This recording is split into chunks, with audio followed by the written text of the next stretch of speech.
What's up YouTube, Facebook, Instagram, or whatever. Today we're going to talk about fixing your barbell row and how to appropriately perform the barbell row in order to target the mid-back and lats and the appropriate muscles that it's meant to target. We're also going to talk about some individual variances you can make to your barbell row so that it fits you and your orthopedic profile a little better than just your standard barbell row. I want to preface this video, preface or afterface, who cares? with just a little notion that there is no one way to perform an exercise. Exercises are going to vary depending on your certain structures and bone lengths, etc. But there are certain boxes that exercises need to tick just for safety and efficiency. And we're going to talk about what boxes don't usually get ticked in this video in regards to the ever so popular bent over barbell row. The first issue we're going to discuss is that a lot of people just perform the exercise way too upright and don't hinge over as much as they probably could. This means that you won't perform the exercise with enough range of motion to really hit the lats as hard as you probably could, and you probably hit your rear delts and traps more than anything because you're pretty much doing an upright row instead of a bent over barbell row. I'm going to show you an example of a shitty barbell row and then an example of what a barbell row would probably look like if you could perform the barbell row effectively, assuming you had the orthopedic profile to do it. So as you can see from the first part of this video, that it really isn't a barbell row, but it is quite a common mistake that a lot of people make. Yeah, I might overemphasize the technique a little bit, and maybe people don't perform it that bad, but you get the idea. I'm going to tip over a little bit more, and as you can see, I get more eccentric stress on the target muscles, and I'm not doing an upright row anymore.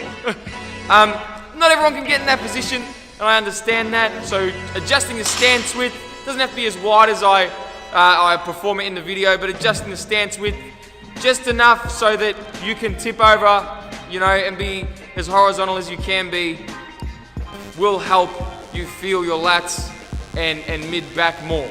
Another really common mistake I see with a barbell row and a lot of other exercises is just there's too much forward translation of the shoulder and not enough retraction of the scapulae.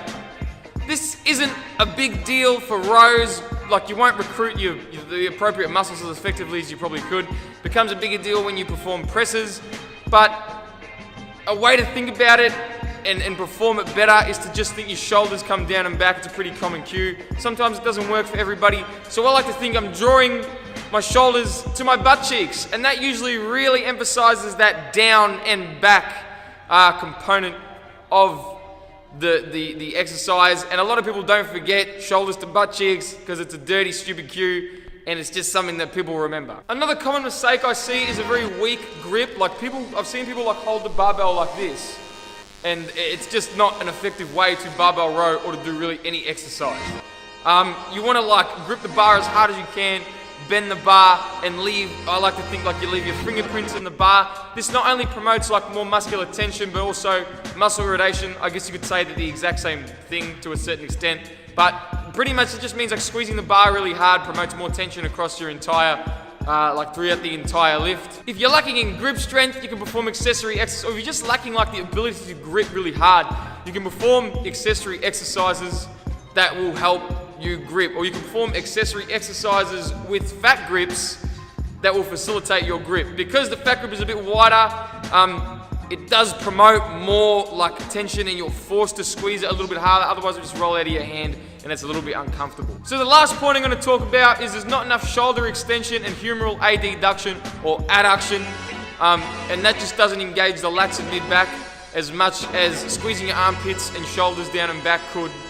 And also bringing the bar up to your belly button, when you bend over, you pull it up and back. You don't want to just pull it up to your chest. A lot of people do that, and you're just not going to recruit your lats as much as you could because the lats extend the shoulder and they also adduct the humerus. So it's probably better to squeeze everything. That's why I say bend the bar, because you want to promote that I like to say you're doing the armpit farts.